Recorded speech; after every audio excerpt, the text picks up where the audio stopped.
السلام عليكم ورحمة الله وبركاته. كيف حالكم جميعا؟ الله يديكم الصحة والعافية وشكرا على حضوركم.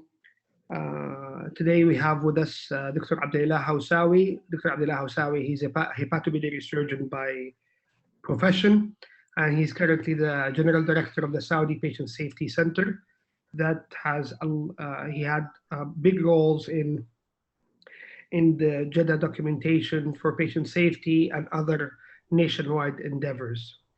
And today he's going to talk to us about patient safety in relation to the pandemic that in times of COVID-19. I would like on your behalf to welcome Dr. Hausawi, and we look forward to your active participation. الله يديكم العافية ونبدأ على بركة الله، وكل عام وأنتم بخير. هذا آخر ويبينار قبل رمضان إن شاء الله. كل عام وأنتم بخير. تفضل دكتور عبد الله. السلام عليكم ورحمة الله. شكرا جزيلا دكتور وسام. إن شاء الله الصوت يكون يعني واضح. يعني أشكر الهيلث أكاديمي والسعودي كوميشن للدعوة الكريمة. It's a privilege and honor to be talking to you at this very important time.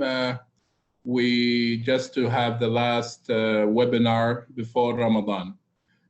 First of all, let me start by this. MashaAllah, I see the numbers increasing as we moving forward.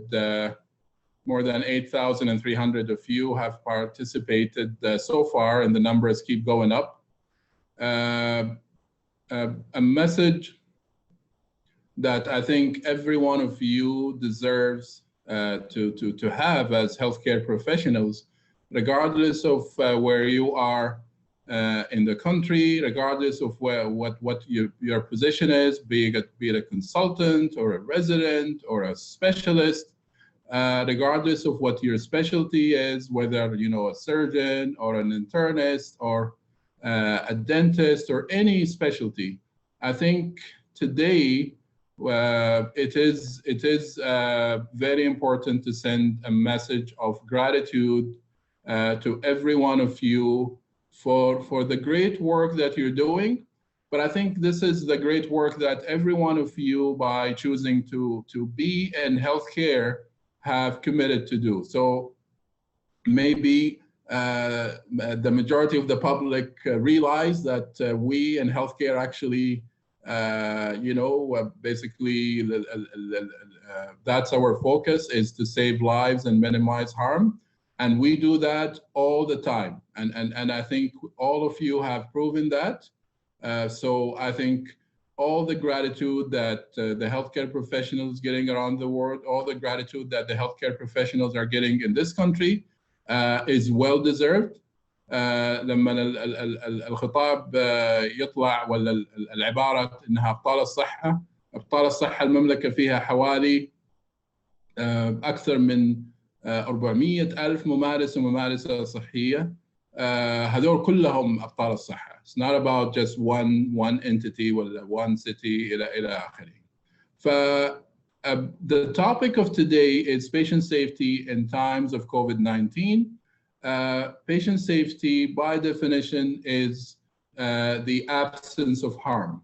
So when we provide care in whatever specialty to any patient, the main focus is the absence of harm, and it's one of the main dimensions of the quality of care that any healthcare system is based on.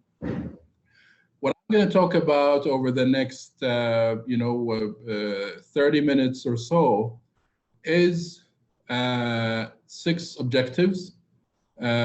First of all, just to look at the magnitude of patient harm on a regular basis. One thing that is very clear, that patient safety is a very important topic. We were honored during this year of the G20 presidency in the kingdom to put patient safety on the agenda, to highlight that it is not just an important aspect for the healthcare system, is not just an important aspect for the continuity and of healthcare system, but then this is very important for the overall economic, wellness and continuity. And everyone who doubted the importance of the healthcare system and its impact on the overall, globe and on the overall economy, you see how the COVID-19 pandemic is affecting the global economy. So we're going to look into, the patient harm, the magnitude of patient harm, why patient safety is important, and how can we make sure that we maintain patient safety during this very difficult time. So the two following objectives are basically just to shed the light on the importance of patient safety. The reason that we broke it down into safety for COVID-19 versus non-COVID-19, just because now COVID-19 and COVID-19 patients are the celebrity. So at any given time, you open the TV in any channel, you open the Twitter, you open your WhatsApp, you talk to your mother, you talk to your family, everyone is talking about COVID-19 and COVID-19 patients. So are COVID-19 patients safe in our healthcare facilities? How can we make them safe? How can we improve their safety?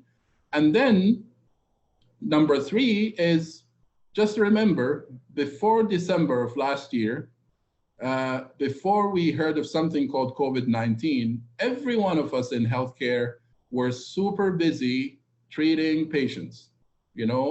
A vascular surgeon has been busy dealing with their patients. A nurse in the ICU has been busy treating patients.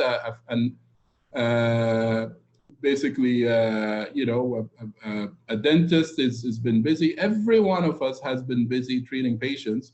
So what about those patients that we have been treating all along, we've been dealing with? What is going on with them? The ones that make it to the healthcare system at this time, are they safe? And what about the ones that are not getting into the hospitals for a variety of reasons that I'm going to talk about? And how does that could impact their safety negatively? And then, the number 4 is just to give you a perspective about the national response to COVID-19 and how does that have an impact on patient safety. And number 5 is an initiative by the Saudi Patient Safety Center that we came up with last month, which is the prioritization of cases during COVID-19. We came up with a risk framework of breaking down cases into red, orange, and yellow, just to make sure that, again, while we're treating COVID-19 patients, that other patients that we always been treating are looked after. One thing also to mention, March has been a very important month for the Saudi Patient Safety Center because we have been chosen officially by the World Health Organization to be a WHO collaborating center in patient safety policies and strategies. So we're very honored and privileged to be contributing to this very important topic, not just at the level of the country, but also regionally and globally by becoming a WHO collaborating center. There are only 4 WHO collaborating centers in the world. Now I see that there's a poll that we wanted you to have a look at. So I'm going to read the poll, and then towards the end, we can look at the results. This is a very important topic. So here how it goes. In the past 12 months, every one of you listening to me now, in the past 12 months, how many times have you used a full PPE? How many times have you used the full PPE? We're hearing about PPE everywhere now in the news, in Twitter, etc. So a full PPE is a gown, gloves, mask, face shield, or goggles. So the answers are the following, never, 1 to 3 times, 4 to 8 times, 9 to 12 times, more than 12 times. Maybe some of us have not heard of PPE, so now this is a good time to hear of PPE. as we move forward towards the end, I'll be very interested to hear from you about, how are you going to vote on this poll. And the last point is about you. About you now, we're almost having 10,000 of you listening to us. It's about you. How can we make sure that you are safe? The vision of the Saudi Patient Safety Center is safer care for all. And we made sure that all is written in caps letters. And what that means is patient safety is interdependent on staff safety. So if any one of you is not safe in your hospital, in your medical center, in your emergency department, how can we expect patients to be safe? So the last point is very important, and it's about you. How can we make sure that you are safe during this COVID-19 situation? But how can we make sure that you are safe, period? COVID-19 or no COVID-19? How can we look after your, not just physical safety, but how can we also look after your mental safety? So these are the 6 points that we're going to talk about, and I look forward to having any one of your questions answered. I think there's a lag that I'm just trying to move my slide. There you go. So this is a graph that I will explain, simply. This is the number of global deaths. And we put in 2 graphs, the number of global deaths from harm. So the reason, as I mentioned, that we put in patient safety on the G20 agenda, which is the most important economic platform, globally, is the fact that the problem with patient safety is big, and it's getting bigger. So we think that there are almost 5 million people that die on an annual basis from harm, and 70 to 80% of this harm is preventable. Only, and this is how we built this graph, in low middle income countries, annually 2.6 million people die from harm. And this amounts to 5 deaths a minute. So just calculate that, just calculate 60 seconds from now, 5 people will die in low middle income countries from harm. This is not during regular times. This is not during COVID-19. So keep that in mind. So this is the orange line. The blue line is basically, you are more of an expert about this. You can just open your CNN or your BBC and you will see the tracking of the COVID-19 deaths. So even though that everyone is focused on the COVID-19 and the number of deaths, you could see that this graph is just built on low middle income countries. The number of people on a regular time, not during COVID-19, this is very important. The number of people dying from harm, a medication error, a surgical error, healthcare associated infections with different types, the number of people dying from harm is way, way higher. So keep that in mind. This is another prediction that we have, and we need to basically look back after all this is said and done to try to actually, basically prove that point. So the orange line is the number of deaths, as we showed in the previous slide, from harm. This is on a regular time. The dotted line, the gray line, is basically that what we're predicting, that the number of deaths from harm will go up. So during this time, and the reason for that is we've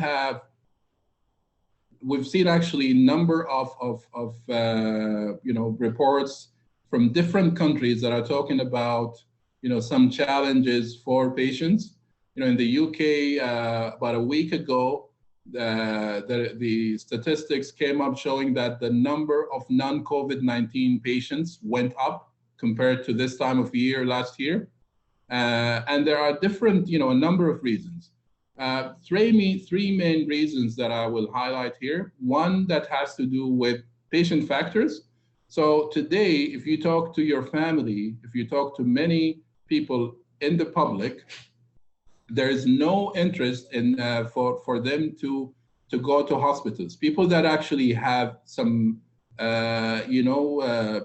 symptoms, people that need to go to hospitals are not going to hospitals just because of the fear of maybe catching COVID-19.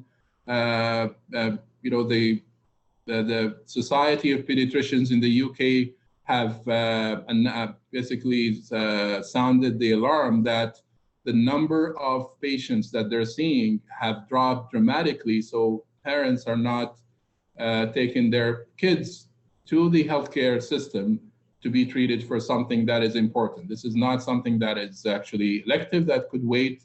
Some important diseases are being basically put aside because of the fear of COVID-19. So these are public factors, people are watching too much TV, too much news, and they're worried about going to the hospital to be treated for some important diseases.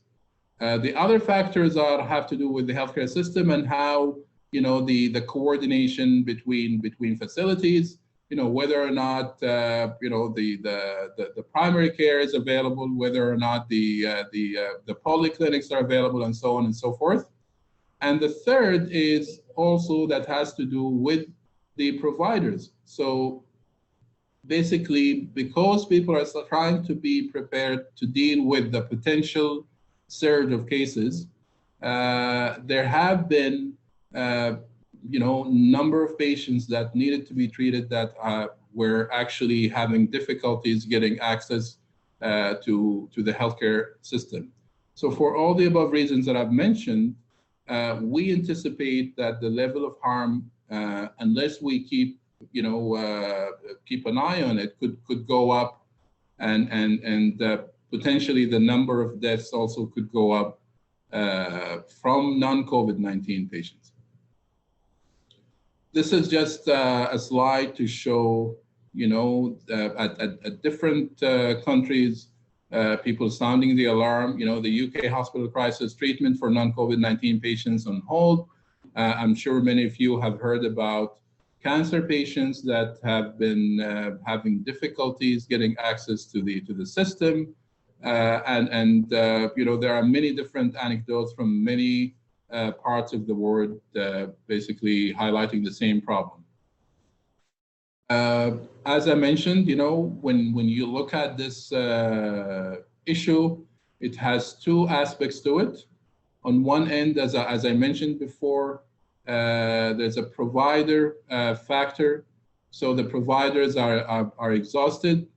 The health workforce are actually already, dealing with many COVID-19 patients in some hospitals, but in some other places, people are just being prepared, and that is also,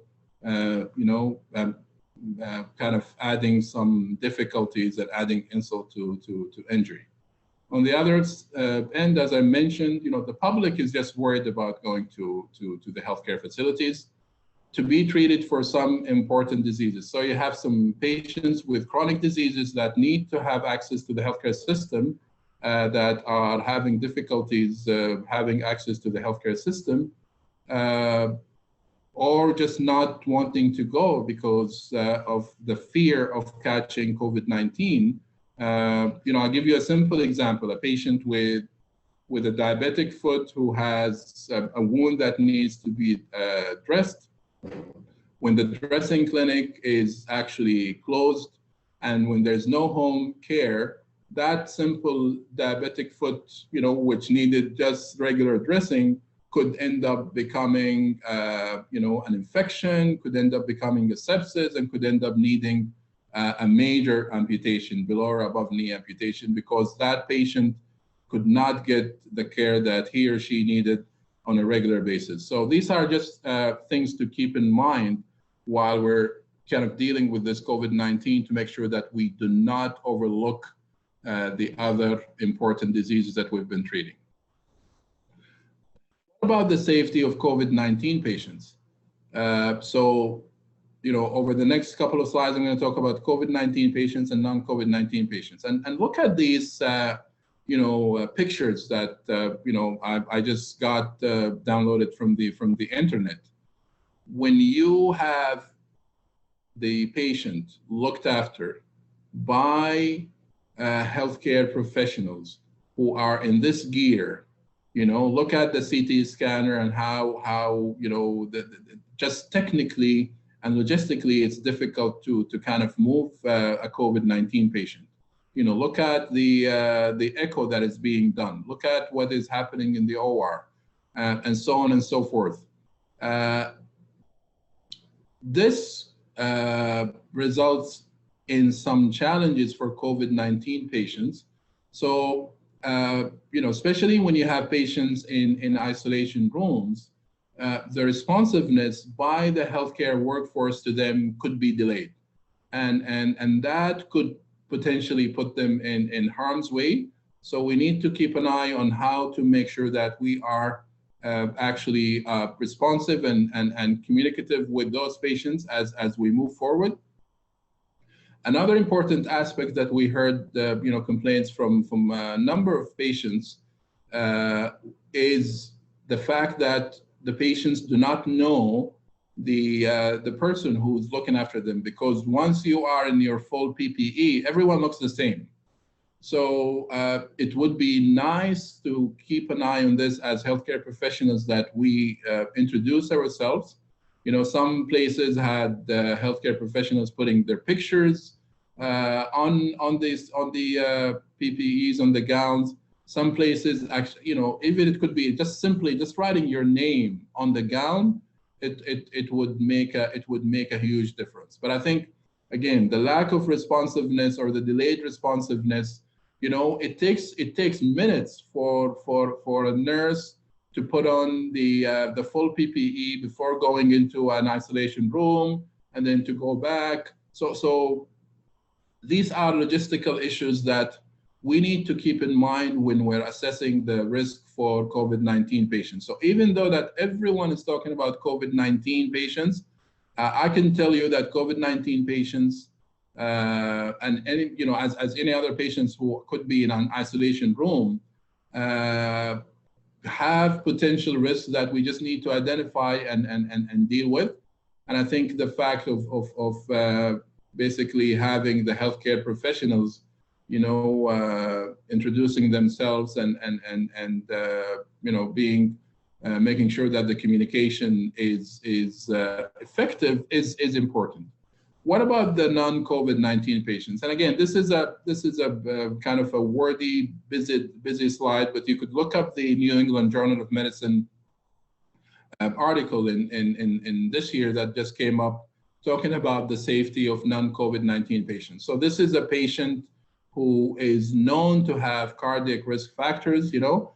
Cardiac disease is the #1 killer in the country, not COVID-19. Cardiac disease, when you look at the global burden of disease, it is the #1 killer throughout the globe, not COVID-19 by any stretch of imagination. So this is a patient that has known cardiac risk factors. And as I mentioned, he was reluctant to go to the hospital.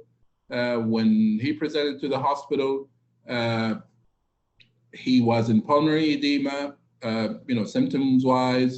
But then they checked the chest X-ray, and rather than thinking, clinically about this as, known risk factors, that could be pulmonary edema from an acute, cardiac event from, acute coronary syndrome. They wanted to rule out COVID-19. It took some time. The troponin levels continued to go up. By the time that the patient actually, the results came back negative, he underwent an urgent angiography, but by that time it was too late. Patient was in cardiogenic shock, and he ended up dying.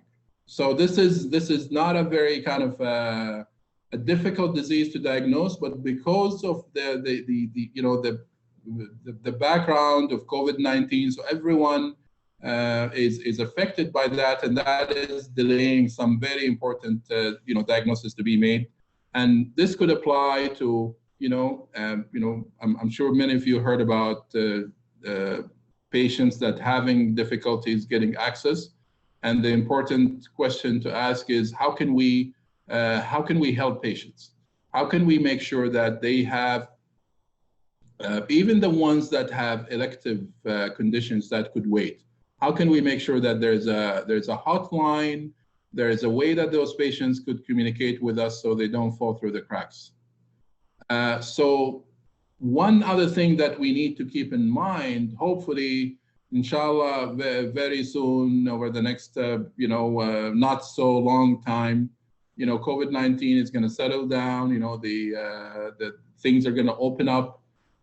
We also need to be prepared to dealing with the aftermath, because many of the patients that have been delaying coming to the hospital will come to the hospital, and then how can we deal with that?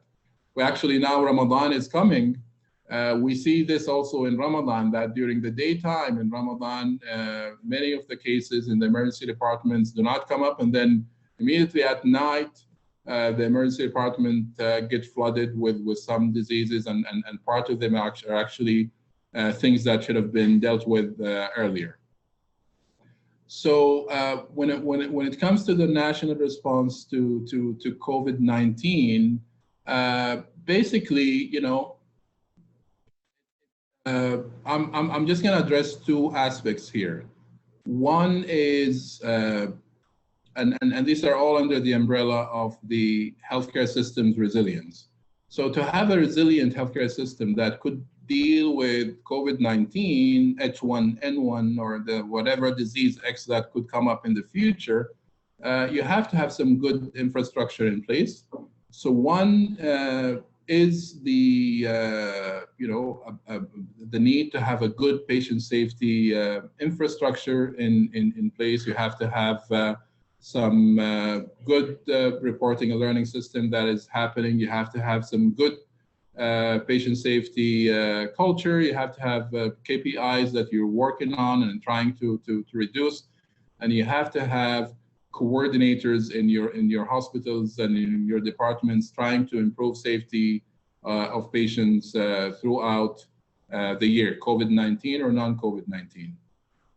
On the other end is the staffing. So I mentioned some of the difficulties that the COVID-19 patients have. It takes minutes for a nurse to put on the full PPE to get into a room, and then it takes minutes to safely remove the PPE. Imagine if that nurse has 4 patients or 6 patients. Imagine how is that going to affect the patient, because getting access to a health workforce could potentially mean the difference between life and death. But imagine in this case, how is that going to affect the nurse? If the nurse is kind of overwhelmed and needing to be dealing with a number of patients and jumping from one room to another, maybe she or he would not be removing the PPE in a safe way, and he or she could get infected. And now it's not just the safety of the patients, but the safety of the nurse. So one of the important aspects that we highlighted in the Saudi Patient Safety Center, and I think it is very important in your facilities to keep that in mind, and I hope that the nurses that are listening to me, especially the nursing leaders, keep that in mind, is, watch your nursing ratios. Nursing ratios in dealing with COVID-19 patients, patients in isolation rooms, the staffing plans for those patients is completely different from dealing with other patients. So please keep in mind those aspects when you're doing your staffing for your patient safety, but for your own safety and your staff safety. Another aspect that I wanted to talk about is the business continuity plan. So I alluded to that when we talked about, inshallah, the after COVID-19 period. We're hoping now Ramadan and things, inshallah, will turn the corner. We just, this is a very special time of year, and inshallah, with all the best wishes and with all the due diligence and the effective plans at the national and facility level, inshallah, things will improve. So what are we going to do towards the end, and then what are we going to do after the COVID-19?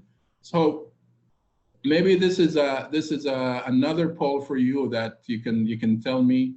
How many of you in your facilities have a business continuity plan today? Again, COVID-19 or non-COVID-19. Business continuity plan concepts have to deal with the fact that when you have an emergency, an external emergency or an internal emergency, something that is affecting the usual day-to-day business. In this case, it's COVID-19. It could be any other, healthcare related or non-healthcare related issues that affects the day-to-day businesses. How can you basically walk and chew gum? So on one hand, how can you deal with the issue at hand? But on the other hand, how can you make sure that you continue to do your business? And our business is saving lives and minimizing harm. Our business is treating patients. This is what we do. So as I mentioned earlier, the world realized that the healthcare workforce actually do work, to help patients, but we do that COVID-19 or non-COVID-19. So I think my question to you is, do you have a business continuity plan? Maybe talk to your department head, to your leadership, to talk to them about making sure that there is a business continuity plan. Now, because of the challenges that some patients were having, especially some important diseases, heart disease, stroke, and cancer. What we did in the SIDA Patient Safety Center is we introduced a risk prioritization framework, and we reached out to most of the healthcare societies, the medical, dental, all specialty societies. And I want to take the opportunity here to thank all the societies. They've been very responsive. They came back with very good input. And again, this is a very positive aspect of the solidarity that we see during some challenging times on how the community is kind of pulling together. So the framework is basically simple. We have three colors: the red category, the orange category, and the yellow category. So the red category are the cases that need to be dealt with within less than 24 hours. In other words, emergency cases. Orange category are the cases that need to be dealt with within a day to 30 days. In other words, we call them urgent and semi-urgent. Many of the cancer patients' cases fall into this category. And then the yellow category is the things that could wait beyond 30 days. And, in this case, this is elective or routine, non-urgent care. But again, even patients in this category, in the yellow category, and I gave the example of the diabetic foot patient who just have a small wound that is being dressed on a regular basis, but then that patient not having access to a dressing clinic in a hospital and not having access to a dressing clinic in a primary care, and there's no home health care. And guess what? That wound could end up becoming a bigger problem that could result in infection, sepsis, major amputation, and maybe even taking the patient's life. So the point that I'm making here is, for hospitals, and I hope that you're doing that in your facilities, and if you're not, maybe this is an important time to do that. make sure that you always have a way to that your patients could have access to you. So one of the beautiful exercises that we've seen, some hospitals have turned their clinics into, so you have the consultants and then they call their patients and talk to them. So I think this is a very effective way that you talk to patients, and based on the condition, the consultant or the specialist would ask the patient to come in to be seen. Some have more sophisticated virtual clinics where they have audio and video clinics where you could actually see the patients and you could look at wounds, etc. So I think that could also be helpful. But whatever it is, make sure that patients do not fall through the cracks. So you have your regular patients that you're following, and it would be amazing if there's a hotline that they could call. It would be amazing if there's an urgent clinic that you could tell them that if there's any problem, you could show up to the urgent clinic. And I don't mean here emergency department. We want to leave the emergency department basically affected. So if there's something that a known patient is dealing with, maybe an urgent clinic or just a hotline to have access to a healthcare professional can go a long way. So now the most important part of this topic as well, because I think now that we're dealing with COVID-19, the most important asset of any healthcare system is you. The 10,000 of you now, that we have more than 10,000 following, is the healthcare workforce. So if you're not safe, then I can tell you that whatever plans, policies, guidelines are there, they're not going to work out, because if you're not feeling safe, you're not going to be able to do your work properly, and patients can be harmed. So this is where, the safety of patients and the safety of the workforce is two faces of the same coin, two sides of the same coin. So this is not a zero-sum game that, well, we look after the patient safety and we forget the staff safety, or we look after the staff safety and we forget the patient safety. This is two sides of the same coin. So on one side, the workforce safety, on the other side is the patient safety. So there are two aspects to that. And one aspect is the psychological safety. And I'm sure any one of us that work in a healthcare facility, in a hospital today, is worried, because you're worried about contracting infection, and that's just a very normal reaction. You're worried about taking the infection home to your family. So how can you alleviate that concern? And I think the most important piece here is to deal, knowledge will reduce, any fear.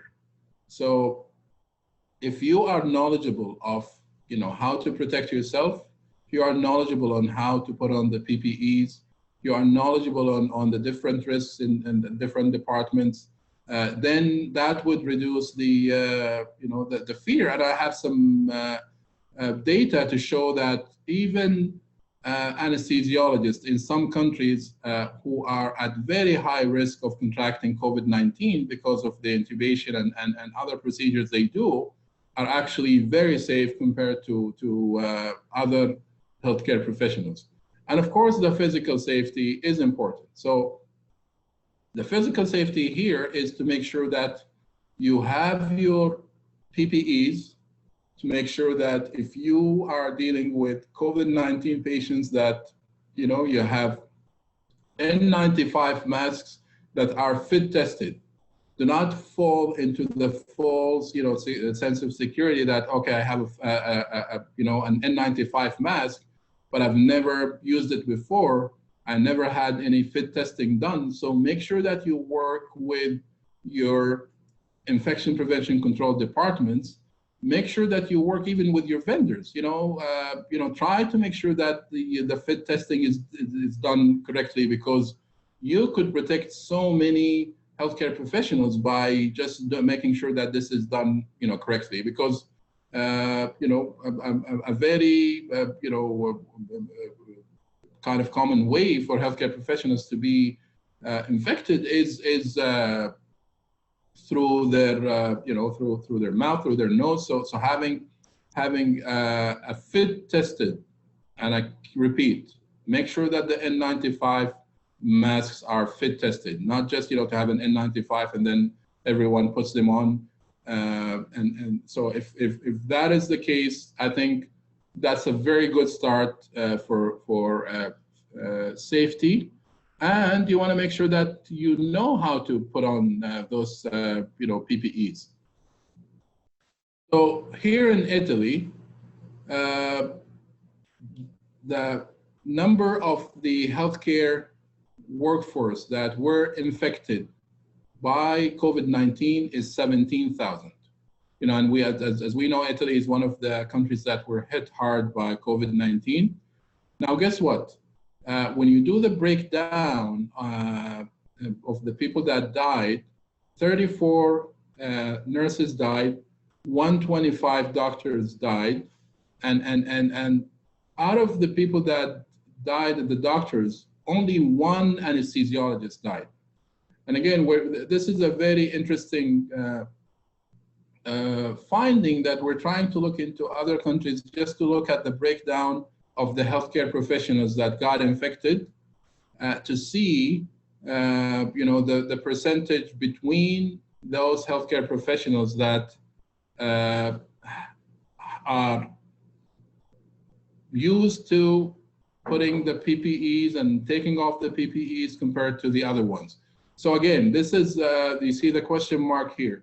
Our hypothesis is that because anesthesiologists are amongst the group that know how to, use PPEs, surgeons like me who are familiar with putting PPEs and using PPEs, because of all that, our hypothesis is that healthcare professionals familiar with using PPEs, even at a high risk, like basically anesthesiologists who are doing intubation, we think that people that are familiar with that, based on some of these numbers, and we're looking into other countries, are going to have a less risk. And that goes back to the safety aspect that I mentioned. So it's not just about having the PPEs, it's about making sure how you use the PPEs. And my question to you, and that was the poll that we put in, have you used PPEs before? Have you had your fit testing in your hospital? And if not, even if you get an N95 without getting the fit testing, maybe that N95 is giving you false sense of security. So make sure that you familiarize yourself, make sure that in your hospitals that there are ways to train healthcare professionals, especially the ones that are not used to using PPEs, how to put them on, but more importantly, also how to take them off. Basically, these are kind of different ways that about the PPEs. You've got the all the discussions in the news about the PPEs, etc. But what we're seeing here, that 73% of caregivers fail to take the appropriate precautions against infections and transmission. This was a study in 2018. So in other words, the presence of PPEs alone is not enough. You have to know how to use those PPEs. And again, these are just some examples of the misuse of PPEs. So the message here is, make sure that you familiarize yourself with using the PPEs. Make sure that within your hospital that you have proper training and simulation for healthcare professionals to use the PPEs correctly. This is an example from the CDC website about how to, they call them the gowning and donning, how to put them on and then how to take them off. So in summary, what we've talked about today is, the magnitude of patient harm during COVID-19 versus non-COVID-19. As I mentioned, patient safety is a major, global, priority that required us to patient safety on the G20 agenda, in addition to all the ministerial summits and other important events that are there to promote the topic of patient safety, because only in low middle income countries alone 2.6 million people die every year from harm. This is like having 5 people die a minute. In a country like the US, on a regular time, 251,000 people die from medical errors and harm. In Canada, annually, 28,000 people die from harm, in an advanced healthcare system like Canada. Both the US and Canada found that harm and medical errors are the 3rd leading cause of death, 3rd only after heart disease as number 1 and cancer as number 2. So just keep, think about that. And if you do the math, and if our healthcare system in Saudi is similar to the healthcare system in the US or Canada, every year we expect 24,000 people die from harm and medical errors, and the majority of those are preventable. All these numbers are there during non-COVID-19 time. With COVID-19 and with many of the things I've mentioned, we expect that probably those numbers throughout the globe will increase. I mentioned in the UK that the number of non-COVID-19 deaths have increased. We talked about the patient safety for COVID-19 patients, the lack of responsiveness because of the difficulties and the logistics with PPEs in and out, and how can that could potentially harm patients, with communicating with patients, making sure that patients are aware of what we're telling them, making sure that the patients know who's dealing with them is important. But then the patient safety for non-COVID-19 patients is also very important, not to be overlooked. We ended up also talking about the health workforce safety, the psychological safety, and I think the psychological safety can be improved and the fear can be reduced if knowledge comes up. So the physical safety is about providing PPEs, but also making sure that people know how to use those PPEs. One of the take-home messages here is, especially for those who are not familiar with PPEs, you want to have training done. And another point that we discussed is the case prioritization during pandemics and the business continuity. We highlighted the prioritization framework that we in the Saudi Patient Safety Center came up with. And if you belong to an association that you want to contribute to this framework, we would love to work with you. All what is needed is for the society to put the cases that they're treating into that framework. I remind you, the red is the cases that need to be treated within less than 24 hours, which are emergency cases. And then there's the orange, which is the cases that need to be treated within a day to 30 days, and those are the urgent and the semi-urgent cases.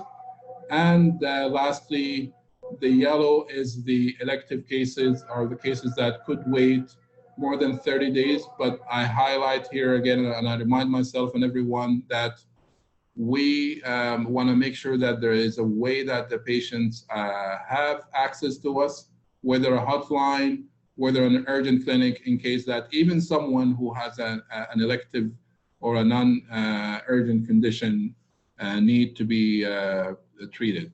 So with that, I would like to thank you very much. And maybe, let me see here if there are questions that I could answer.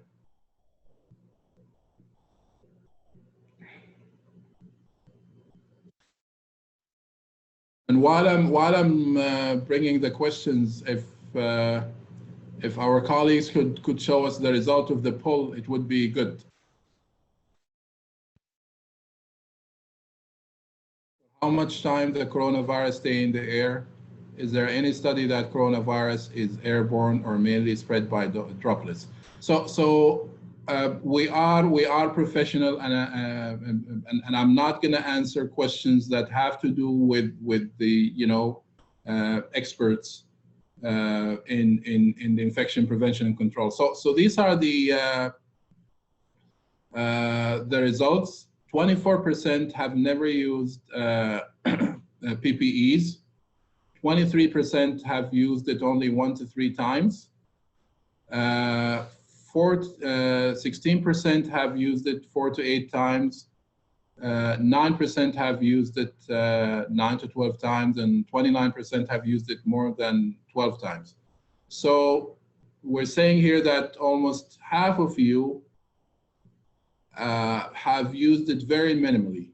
And I think this is where it is very important to make sure that as part of the preparedness and as part of making ourselves safe, as part of the fact that in any of the hospitals that we're working in, you never know, a COVID-19 patient is not going to come in saying, I'm a COVID-19 patient.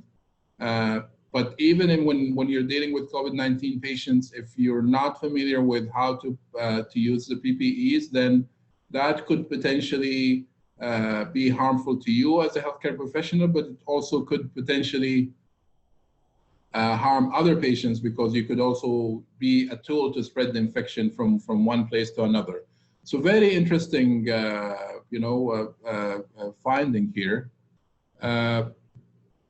So I was just saying that for the areas that are not the specialty of the Saudi Patient Safety Center, I'm going to defer you to the CDC and other areas of expertise, and to the World Health Organization, which talk a lot about these issues. I know that there's a discussion about whether this is airborne or droplets, but you could look up the WHO website and many of the experts, and the majority are saying that it's droplets, but these are areas to find answers for.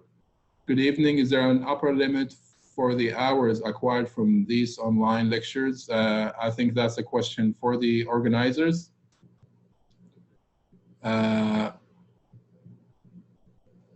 So, which books can we read as reference books in patient safety in general in KSA? Well, the Saudi Commission has a book about patient safety that I was honored to be part of the authors that have contributed with it. I'm sure it's on the website of the Saudi Commission. You could look up that book. Scoring system for COVID-19, there is no place for sore throat. As I mentioned, any specific areas about COVID-19, I'm going to defer you to the experts in those areas. I'm talking about the safety of patients in general, which are COVID-19 and non-COVID-19. How effective is self-isolation? I think, again, in these areas, the protocols, and sometimes even within experts, there are some differences of opinion. But I think when you have a global pandemic and when you have a national response, my advice to everyone is, regardless of the individual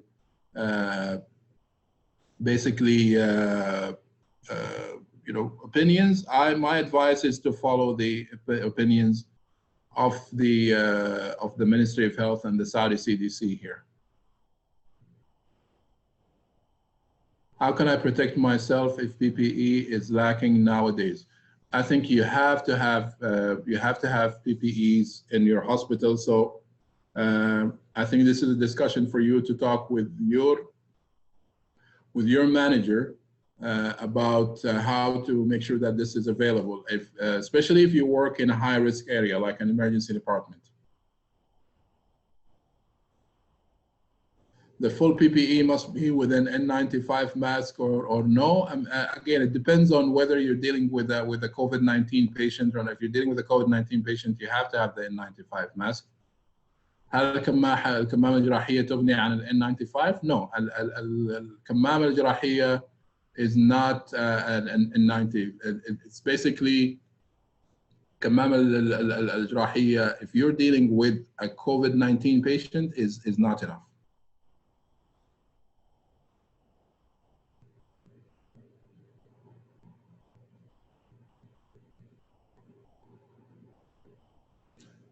And I'm just looking at the questions.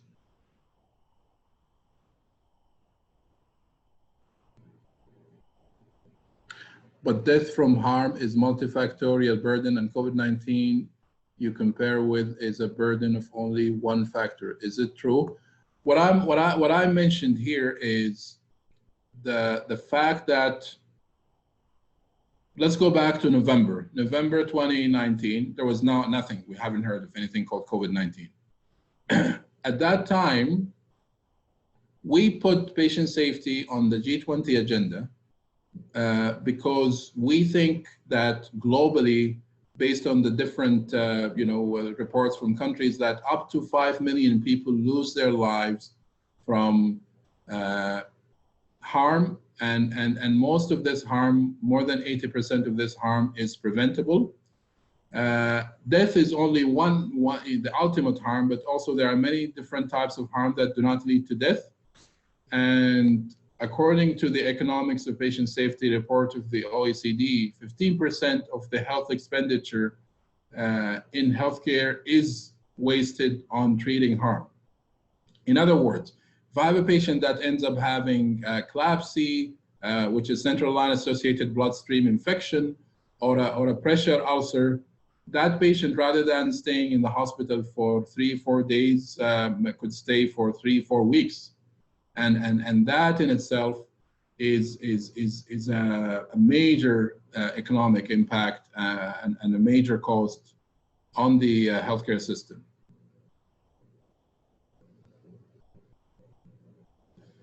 Do you think that COVID-19 is overrated on the cases of severity? Again, when you look at the numbers, the majority are talking about more than 80% are having minimal or no symptoms, and then the mortality is anywhere between 4% or less, and the others are in between.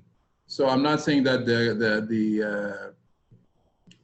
I think there's a lot of fear around COVID-19, but when we showed the numbers and we showed the death, you can tell me what is claiming more lives, and it's very clear to us that harm is claiming more lives in a regular time before COVID-19, but then when you have COVID-19, that even goes higher.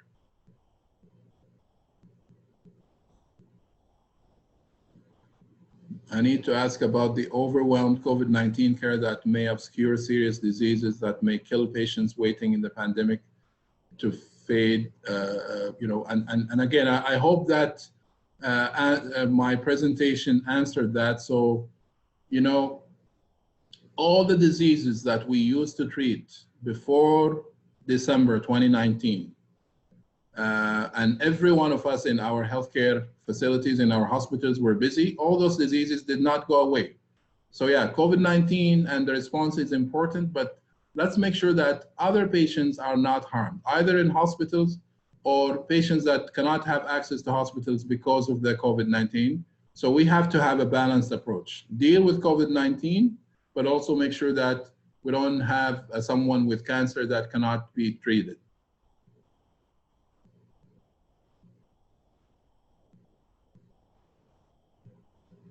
Are you planning to track the number of patients harmed secondary to COVID-19? And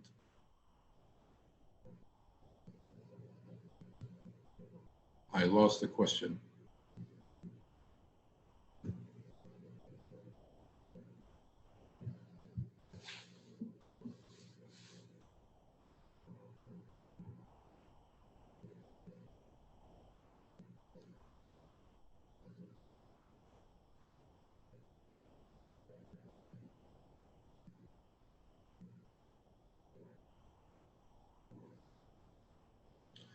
how will you compare the safety of COVID-19 patients with the safety of healthcare providers? So I hope my presentation also showed the point that I wanted to communicate, which is patient safety is not independent from staff safety. If I'm a nurse or I'm a physician looking after a patient, if I'm not feeling safe, let's say I work in an emergency department and I'm worried about people attacking me or whatever, or I'm worried about people actually, complaining or filing an official complaint, am I going to be treating that patient with the best, care? And the answer is no. So patient safety and workforce safety are complementary. And as I said, they're the two sides of the same coin. What if I don't have N95 mask with COVID-19 patient as a paramedic? It's possible to put a surgical mask. It's enough to protect yourself from infected. I think if you are a paramedic and if you are transferring suspected or known COVID-19 patients, I think you deserve to have an N95 mask and you deserve to have a full PPE. There are many countries that have paramedics affected. So this is where you have the right to be protected. You have the right to be trained how to use those, and you not just the N95, but also to be tested.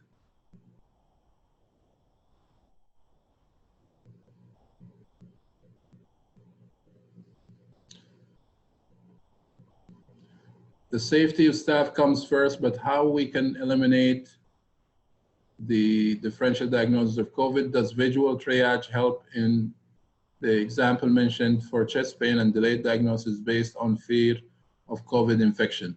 Again, I think this is, you know your hospital, you know your emergency department, you know the cases that come to you on a regular time. I'm not saying overlook COVID-19, but at the same time, I think we have to, if we're operating out of fear, we're not going to do a good job. I think so this is where it goes back to that patient ended up dying, and this was part of the cases in the New England Journal of Medicine. The reason that patient ended up dying is because of the fear around COVID-19. People overlooked a very straightforward case where a patient has multiple risk factors for heart disease, and rather than following that wave, they ended up delaying, and that patient ended up being harmed. So this is where I need to, going back to the point that we just cannot be operating and dealing with patients out of fear.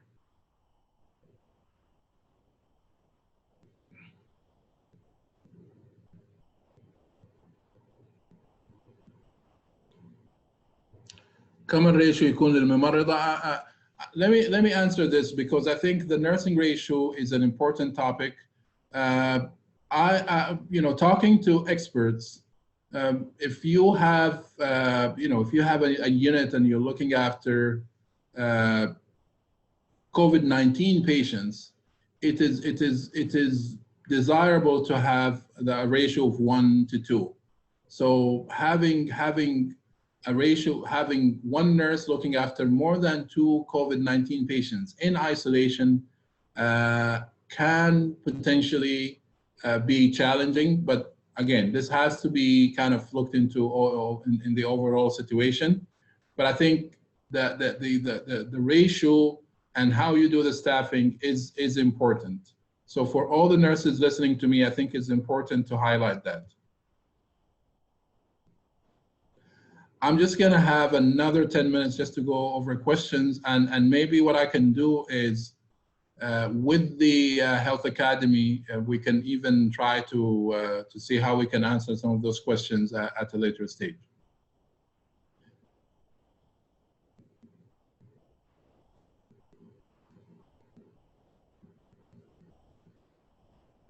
What procedures and precautions for patient safety in radiology department? So in radiology department, in addition to all the other aspects of patient safety, we have to also keep in mind that there's also you have to have a radiation safety person, who makes sure that the equipment is calibrated, that the radiation is not high, that the whole machines etc. are maintained so that the radiation dose is not high. Of course, if you have suspected or proven cases, then all the other precautions have to be there. I work in a community pharmacy. How can dealing with patients plus COVID-19, and how can we protect another person's in pharmacy without embarrassing the patient? I think so. If you work in public, and not even just pharmacies, some there are some cases of people working in other countries, in like grocery store, etc. Because this is a disease that could spread in any time. I think if you work in the public, I think taking some main precautions. If I were, again, this is just my only personal opinion, that if I work in public at this time, I would want to make sure at least that I'm wearing a mask, and I would want to make sure that I'm always kind of familiar with my surroundings, etc. Because you want to protect yourself. You also want to protect your family at home. So I think that would be my advice: is to have at least minimum protection for yourself. So 2 minutes. I think I'm just going to answer the very last question.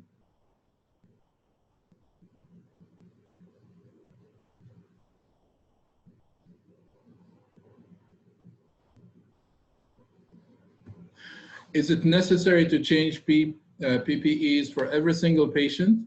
So if I'm, think about this. If I have 2 patients, and even though that they're, say, COVID-19, so I'm in a COVID-19 unit, I have 2 patients in 2 isolation rooms, I'm a nurse, are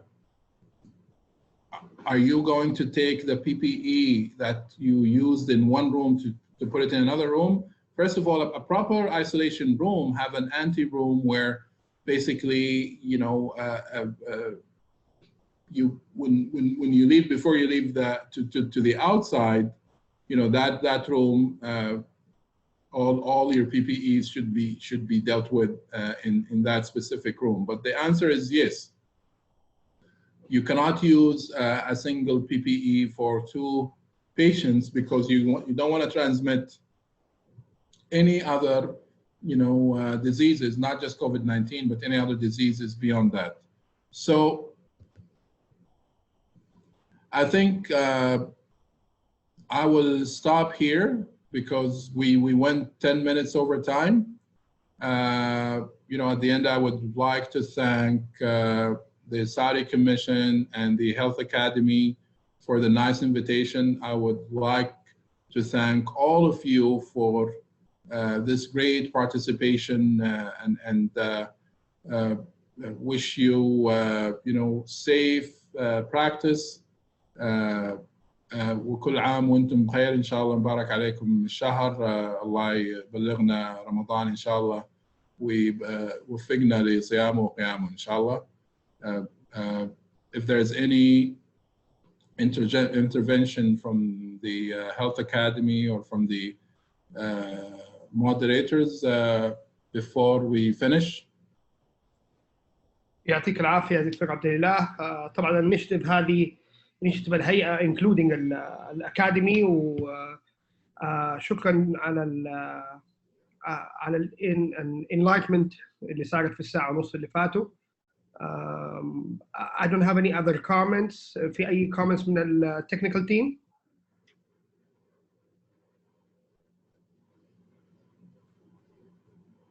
لا، يعطيكم العافية. شكرا دكتور عبد الإله مرة ثانية على مشاركتك، وشكرا على دعمك، وإن شاء الله نلقاكم إن شاء الله في القريب العاجل، وكل عام وأنتم بخير. السلام عليكم.